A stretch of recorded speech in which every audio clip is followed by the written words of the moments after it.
Hi guys! Ayan, so first time in the history yata na may nangyayaring ganito sa isang kasalan na sana'y magiging masaya yung araw nila, ngunit nauwi lang sa hindi magandang karanasan. OMG! At sa simbahan pa talaga nangyari. Nang dahil lang sa isang maling informasyon, galing kay Ninang. O, diba?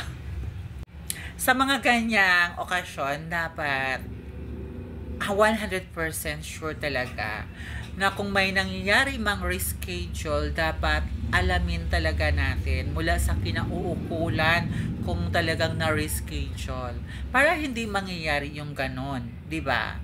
Kasi sayang naman yung gastos, di ba? Nung napanood ko yung video, talagang sobrang nahabag ako kay Bride. Kawawa naman si Bride, muntik nang napisod.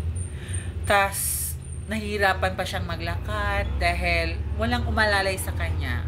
No, parang halos mataranta na siya kasi nga si Father nag-umpisa ng magmisa habang si Bride ay naglalakad pa lang sa aisle. Grabe naman si Father.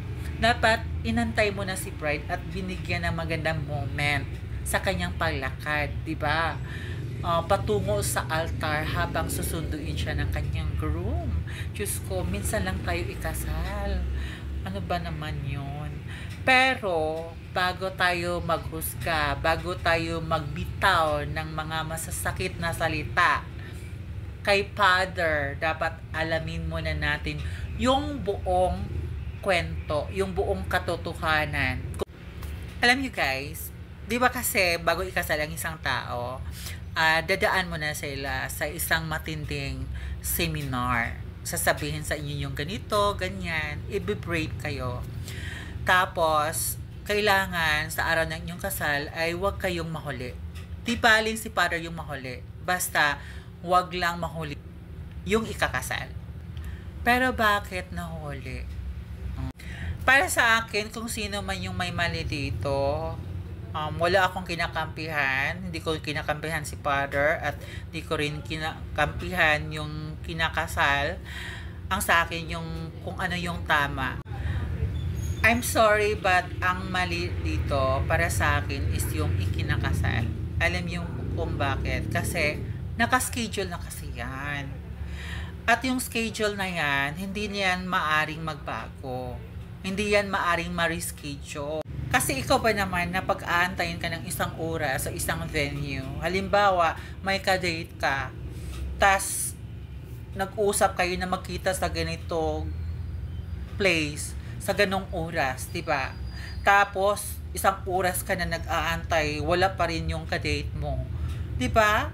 Hindi ka ba naman magmamaktol sa galit? So, isipin na lang natin na ganon, na si Father ay tao din na nagkakamali, di ba?